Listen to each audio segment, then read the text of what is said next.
the expansion for Guild Wars 2, Heart of Thorns. Colin Johansson, welcome. Hey, Colin. Hey.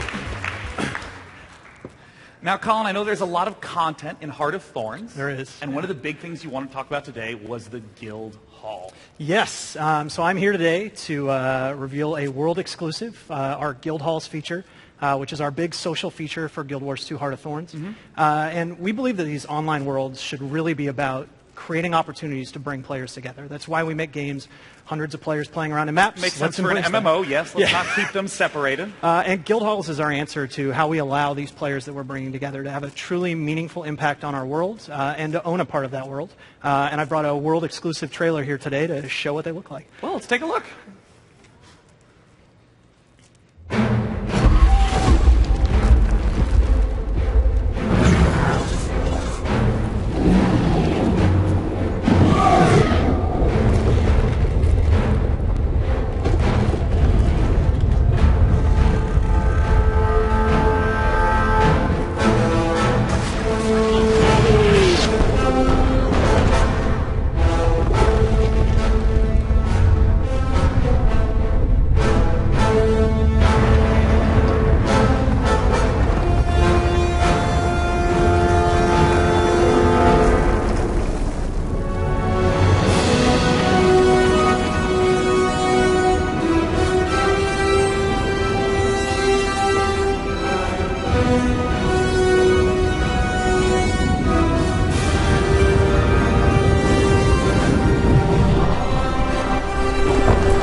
You know, this still makes me laugh because you described guild halls as a social feature. But that looked like a lot of shit. Yeah, guild halls are a lot more than a hall.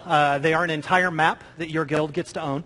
And the way these work is basically the map begins owned by the Jungle Dragon and its armies.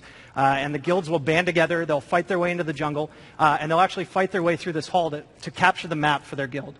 Once they own it, it becomes basically their home to customize, personalize, grow, and develop. And there's so many features carried within this that players can experience. You can form guild teams now. And from here, you can take your guild team out. You can compete in the competitive PvP leaderboards and compete to the top of our world leaderboards, which is a new feature we're adding with guild halls.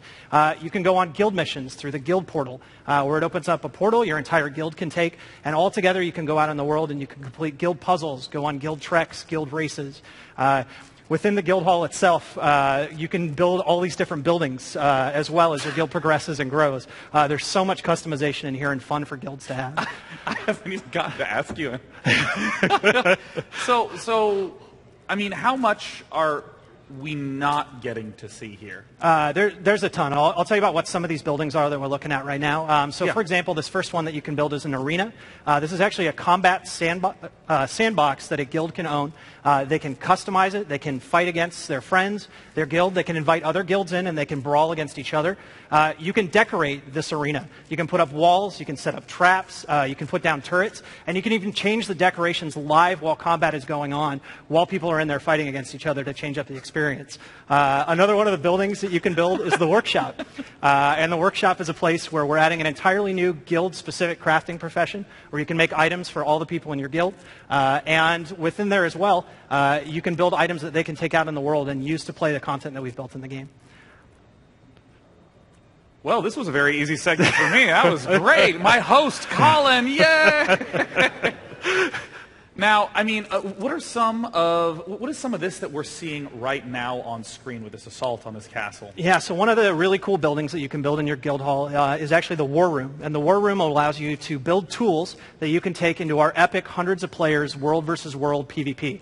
And you can use these tools and take them with your guild. You can claim objectives and use those tools to help your guild attack and defend objectives in world versus world. So, for example, here, this guild is taking control of a castle, and they're actually able to call in airships that circle around and defend the castle and bombard it as long as the guild is able to hold it. And they can wage war against other guilds in world versus world through our war room. Well, you know, honestly, Colin, I'm just going to ask you a pretty simple question. Anything else you want to talk about today? I mean, part of the reason why I joke about this is that I find MMOs to be such a difficult genre to develop for, because people just rip through the content so quickly, and this just looks like an incredibly large expansion. What else can you tell us? Well, I have one more big announcement today, and that is very soon we're going to be turning on pre-sales for Guild Wars 2 Heart of Thorns.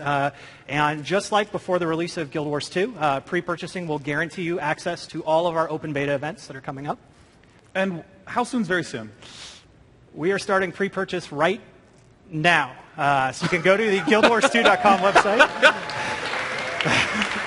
Well, Colin, thank you for making this segment extremely easy for me. Absolutely, yeah. We hope to see everybody in our pre-purchase soon. Colin Johansson from ArenaNet. Thank you, Colin.